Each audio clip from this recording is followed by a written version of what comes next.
আমার এই বাংলার জমিনে, আজকে আমাদের এই প্রাণপ্রিয় মাতৃভূমিতে, যেখানে প্রায় ৯০% মুসলমান, যে দেশের রাষ্ট্র এবং সরকার প্রধানরা মুসলমান, তারা সকলেই আল্লাহ এবং তার রাসূলকে ভালোবাসার দাবিদার, অথচ সেই জনপদে একের পর এক নবীর বিরুদ্ধে কটূক্তি করাই হচ্ছে। আমার রহমতের নবীকে, আমার মায়ার নবীকে, বিশ্ব মানবতার নবীকে যেই ধরনের কটূক্তি, অশ্লীল বাক্যবাণে জর্জরিত করা হয়েছে, এটা শুধুমাত্র ইসলাম ধর্মের অবমাননা নয়, বরং এটা বিশ্ব মানবতার বিরুদ্ধে জঘন্য অপরাধ।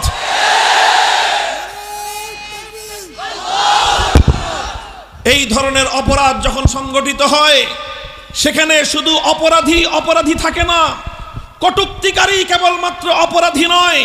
আল্লাহর কোরআন বলছে, এই ধরনের অপরাধ যেই জমিনে সংগঠিত হয়, সেখানকার প্রশাসন, সেখানকার রাষ্ট্রীয় নেতৃবৃন্দ, সেখানকার জনগণ, সর্বোপরি সেখানকার আলেম সমাজ যদি সে অন্যায়, অশ্লীলতা, কটূক্তির বিরুদ্ধে তারা রুখে না দাঁড়ায়, খোদার পক্ষ থেকে গজব আসলে কেউ মুক্তি পাবে না। আজ কেন উলামায়ে কেরাম রাজপথে নেমে আসে? আল্লাহর রাসূলের শাফাআত শুধু আলেমদের দরকার, আর সাধারণ মানুষের দরকার নেই। কিয়ামতের দিন আল্লাহর নবীর শাফাআত শুধু উলামায়ে কেরামের প্রয়োজন হবে, মন্ত্রীদের দরকার হবে না। কিয়ামতের দিন আল্লাহর নবীর শাফাআত নিয়ে জান্নাতে যাওয়ার জন্য শুধু মাদ্রাসার ছাত্ররাই তাকিয়ে থাকবে, আর মন্ত্রী, এমপি, মিনিস্টাররা তারা তাকিয়ে থাকবে না। তাহলে কেন আমার নবীর বিরুদ্ধে যখন কটূক্তি করা হয় ভোলায় বোরহানুদ্দিনে, তখন কেন শুধু উলামায়ে কেরামকে রাজপথে নেমে আসতে হয়? তখন কেন রাজনৈতিক দলগুলো মুখের মধ্যে পায়খানার কুলু পেটে বসে থাকে? আওয়ামী লীগ, বিএনপি, বিশাল বিশাল রাজনৈতিক দল তোমাদের নেতার বিরুদ্ধে কটূক্তি করলে 24 ঘন্টার আগে তোমরা তসনস শুরু করো, জ্বালাও পোড়াও শুরু করো। আমার নবীর বিরুদ্ধে কটূক্তি করলে তখন কেন তোমাদেরকে রাজপথে দেখা যায় না? নারায়ে তাকবীর! ইসলামের শত্রুরা, ইসলামের শত্রুরা। সংগ্রামী সাথী ও বন্ধুগণ, ভোলার বোরহানুদ্দিনে যেই ঘটনা ঘটেছে, বিপ্লব চন্দ্র শুভ নামক স্থানীয় এক হিন্দু যুবক, তার ফেসবুক আইডি থেকে আল্লাহর নবীকে অশালীন ভাষায় কটূক্তি করা হয়েছে, যেই ভাষা কোনো মুসলিম তো দূরের কথা, কোনো সভ্য মানুষ মুখে উচ্চারণ করতে পারবে না। তার ফেসবুক আইডি থেকে সামাজিক যোগাযোগ মাধ্যমে এহেন জঘন্য কটূক্তি প্রচারিত হওয়ার পর স্বাভাবিকভাবেই নবী প্রেমিক তৌহিদি জনতার হৃদয়ে ক্ষোভের আগুন জ্বলে উঠেছে। তারা বিক্ষোভে ফেটে পড়েছে। তারপরে আমরা শুনলাম এবং দেখলাম সেই বিপ্লব শুভচন্দ্র আইন শৃঙ্খলা রক্ষাকারী বাহিনীর কাছে গিয়ে আত্মপক্ষ সমর্থন করলো, বলল তার আইডি নাকি হ্যাক হয়েছে, বলল আমরা শুনলাম। কিন্তু ততক্ষণে গোটা ভোলা নগর, গোটা বোরহানুদ্দিন আগ্নেয়গিরি লাভায় পরিণত হয়েছে। তৌহিদি জনতা তাদের প্রাণের চেয়ে প্রিয় নবীর ইজ্জতের হেফাজতের জন্য রাজপথে নেমে আসবার জন্য অধীর আগ্রহে অপেক্ষমান। আলেম সমাজ, ধর্মীয় নেতৃত্ব, তারা জাতিকে যথাসময়ে সঠিক দিক নির্দেশনা দিলেন। প্রশাসনের সঙ্গে তারা কথা বললেন। প্রশাসন এবং আলেম সমাজ ঐক্যবদ্ধ হয়ে পরের দিনের ঘোষণা দিলেন, সমাবেশ হবে, সমাবেশ থেকে শান্তির পয়গাম তাদেরকে শোনানো হবে, সুশৃঙ্খলভাবে তাদেরকে দায়িত্ব পালন করবার জন্য আহ্বান এবং অনুরোধ জানানো হবে। কিন্তু এরপরে দেখলাম আমরা কি দেখলো এদেশের জনগণ, কি জানলো বিশ্ব মিডিয়া? সেখানে যথাসময় হওয়ার আগেই একজন প্রশাসনিক কর্মকর্তা খামখেয়ালিপূর্ণভাবে তিনি যথাসময়ের আগেই তৌহিদি জনতার জামায়াতকে ভণ্ডুল করবার জন্য অপতৎপরতা চালালেন। আর সেই অপতৎপরতা চালাতে গিয়ে নিরীহ সাধারণ পুলিশগুলোকে জনগণের মুখোমুখি দাঁড় করিয়ে দিলেন। এদেশের জনগণ, এদেশের তাদের ভাই পুলিশদের মুখোমুখি দাঁড়িয়ে তারা দুই পক্ষ সংঘর্ষে লিপ্ত হলো। আর তার নির্দেশে এদেশের পুলিশ বাহিনী পাখির মতো গুলি করে নবী প্রেমিক 4টি তাজা প্রাণকে শহীদ করলো।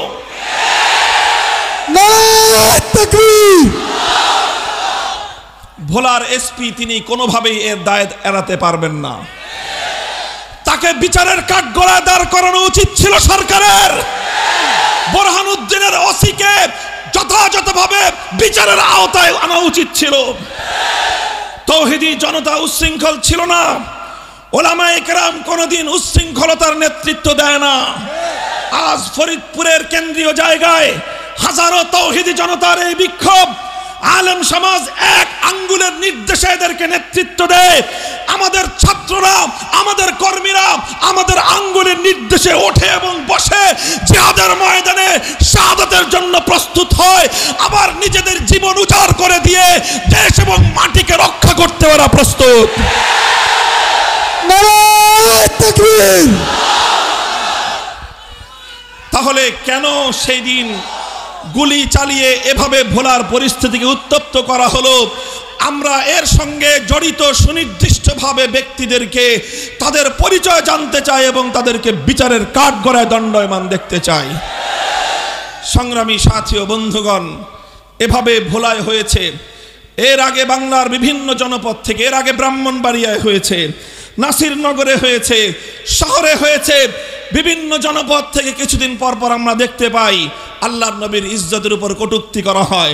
পবিত্র বাইতুল্লাহর উপর মূর্তি দিয়ে ফেসবুকের মধ্যে পোস্ট করে আমার বাইতুল্লাহ মুসলমানদের কলিজাকে ক্ষতবিক্ষত করা হয়। আল্লাহ পাক রব্বুল আলামিনের নামে নানা ধরনের কটূক্তি করে গোটা সৃষ্টি জগতের হৃদয়কে রক্তে রঞ্জিত করা হয়। ঘটনা একটার পর একটা ঘটেই চলছে। প্রতিটি ঘটনার পর রাষ্ট্রীয় দায়িত্বশীলগণ তারা শান্তির বুলি আওড়ান। তারা কখনো সত্য বলেন, কখনো মিথ্যা বলেন। আজ এ কথা বলতে আমাদেরকে বড় কষ্ট হচ্ছে। আমার দেশের দায়িত্বশীলের ব্যাপারে আমি অভিযোগের সুরে কথা বলবো, এটা আমার জন্য অত্যন্ত বড় লজ্জার বিষয়। আমরা যখন ভোলার বোরহানুদ্দিনের ঘটনা শুনলাম, হৃদয়ে আমাদের আঘাত আসলো। আমরা শুনলাম গণভবন থেকে প্রেস ব্রিফিং করা হলো যে হিন্দু বিপ্লব চন্দ্র শুভর আইডি নাকি হ্যাক করেছে কিছু মুসলমান ছেলে। মুসলমানদের উপরের দায় চাপানো হলো গণভবন থেকে। বলা হলো মুসলমানরা তার আইডি হ্যাক করে নবীর বিরুদ্ধে কটূক্তি করেছে। আমাদের হৃদয়ে অনেক কষ্ট ছিল। কোনো প্রমাণ ছাড়াই কথা মুসলিম জনসমাজের উপর মুসলমানদের বিরুদ্ধে ছিল একটি অপপ্রচার। তবু আমাদের মুখ বাঁধা ছিল। রাষ্ট্রের সর্বোচ্চ দায়িত্বশীলের পক্ষ থেকে অভিযোগ বলবার কোনো ভাষা ছিল না। গত 3 দিন পূর্বে বিশ্ব আন্তর্জাতিক মিডিয়া বিবিসির সাথে সংলাপে আমার দেশের মাননীয় স্বরাষ্ট্রমন্ত্রী স্পষ্ট অকপটে তিনি স্বীকার করলেন, এখনো পর্যন্ত বিপ্লব চন্দ্র শুভর আইডি হ্যাককারীর পরিচয় শনাক্ত করা যায়নি। কে হ্যাক করেছে সেটা এখনো স্বরাষ্ট্রমন্ত্রী জানেন না। তিনি বিবিসিকে বললেন সারা দুনিয়ার মানুষ জানলো কে হ্যাক করেছে, তার পরিচয় জানা নেই। জিজ্ঞাসা করতে মনে চায়, তাহলে তার সপ্তাহখানেক আগে গণভবন থেকে মাননীয় প্রধানমন্ত্রী যে বললেন মুসলমান ছেলেরা হ্যাক করেছে, তাহলে এবার প্রধানমন্ত্রীর কথা বিশ্বাস করব না প্রধানমন্ত্রীর আস্থাভাজন স্বরাষ্ট্রমন্ত্রীর কথা বিশ্বাস করব? কথা বললে দোষ হয়ে যাবে আমাদের, দায়ী করবেন আমাদেরকে। আপনারা আগে কথা সামলায় কথা বলেন, আপনারা আগে এক তথ্য দেন।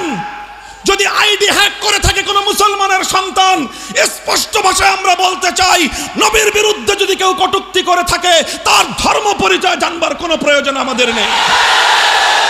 যে নবীর বিরুদ্ধে কটূক্তি করবে তার কোনো ধর্ম পরিচয় নাই। নবীর বিরুদ্ধে যারা কটূক্তি করবে তার কোনো দলীয় পরিচয় নাই। নবীর বিরুদ্ধে যারা কটূক্তি করবে তার কোনো রাজনৈতিক পরিচয় নাই। নবীর বিরুদ্ধে বিষোদ্গারকারীর একটাই পরিচয়, সে নবীর দুশমন, সে মানবতার দুশমন। যেভাবেই হোক, যে কারণেই হোক, দায় রাষ্ট্র এবং সরকারকেই নিতে হবে। নবীর বিরুদ্ধে, আল্লাহর বিরুদ্ধে, বাইতুল্লাহর বিরুদ্ধে, আল্লাহর কোরআনের বিরুদ্ধে একের পর এক কটূক্তি করা হবে আর আমাদেরকে শুধুমাত্র শান্ত থাকার বয়ান করা হবে।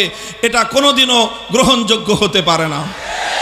2013 সালে আল্লামা আহমদ শফী তো কথাই বলেছিলেন, শাপলা চত্বরে তো আমরা কথা নিয়েই গিয়েছিলাম, আমার ভাইয়ের বুকের রক্তে শাপলা চত্বরের পিচ ঢালার কালো রাজপথ রঞ্জিত হয়েছিল। এই কথা বলবার জন্য আমরা আজও সে কথা বলি, ফাঁসির মঞ্চে দাঁড়িয়ে কথা বলবো। আল্লাহর নবীর বিরুদ্ধে কটূক্তি করলে তার জন্য সর্বোচ্চ শাস্তির মৃত্যুদণ্ডের আইন চাই, মৃত্যুদণ্ডের আইন চাই। নারায়ে তাকবীর, নারায়ে তাকবীর, আল জিহাদ জিহাদ জিহাদ চাই, জিহাদ করে বাঁচতে চাই, জিহাদ জিহাদ জিহাদ চাই, জিহাদ করে বাঁচতে চাই। সংগ্রামী সাথী ও বন্ধুগণ, কথা অনেক দীর্ঘ হয়ে গিয়েছে, আমার উদ্দেশ্য আরো বহুদূর, আরো অনেক কথা আপনাদের কাছে বলতে হবে। আমরা দ্ব্যর্থহীনভাবে বলতে চাই, এভাবেই বিভিন্ন সময়ে অতীতেও আমরা দেখেছি রাষ্ট্রীয় পৃষ্ঠপোষকতায় অন্যায় অবিচারকে প্রমোট করা হয়, নানা ধরনের নবীর বিরুদ্ধে কটূক্তিকে প্রশ্রয় দেওয়া হয়। যেখানে আমরা দেখি বঙ্গবন্ধুর বিরুদ্ধে কটূক্তি করলে, প্রধানমন্ত্রীর বিরুদ্ধে কটূক্তি করলে 24 ঘন্টা পার হওয়ার আগেই কটূক্তিকারী গ্রেফতার হয়, কখনো কখনো গুম হয়ে যায়, কোনোদিন তাকে খুঁজে পাওয়া যায় না। সেখানে আমার নবীর বিরুদ্ধে কটূক্তি হলো, একবার আইডি হ্যাকের নাটক শুনলাম, আরেকবার শুনি হ্যাককারীকে শনাক্ত করা যায় নাই। এত ধরনের কাহিনী তো আমরা শুনতে চাই না। আমরা শুধু একটা জিনিস জানতে চাই, একটা জিনিসের নিরাপত্তা চাই, এদেশের মাটিতে আমার নবীর ইজ্জতের হেফাজতের উপর কোন কুলাঙ্গার যেন আর নবীর ইজ্জতের উপর হাত দারাজি করবার সাহস না পায়। চলছে এই অবিচার, একদিকে এই চলছে পাপাচার। যেই জমিনে এই ধরনের পাপাচার হয় সে জমিন যে কোনো মুহূর্তে আসমানি গজবে ধ্বংস হয়ে যাওয়ার সম্ভাবনা রয়েছে। অপরদিকে চলছে দেশে, এভাবেই চলতে থাকে বছরের পর বছর, যুগের পর যুগ। শাসক পরিবর্তন হয় কিন্তু জনগণের ভাগ্যের পরিবর্তন ঘটে না। নতুন শাসক আসে, আরো বেশি জনগণের উপর জগদ্দল পাথরের ন্যায় তারা চেপে বসে। মানুষের জানের নিরাপত্তা নেই। আজ মানুষের জানের নিরাপত্তা নেই। ভিন্ন মতের প্রতি ন্যূনতম শ্রদ্ধা তো দূরের কথা, ভিন্ন মতকে দমন করবার জন্য আজকে জাহিলি যুগের বর্বর পন্থা অবলম্বন করা হচ্ছে।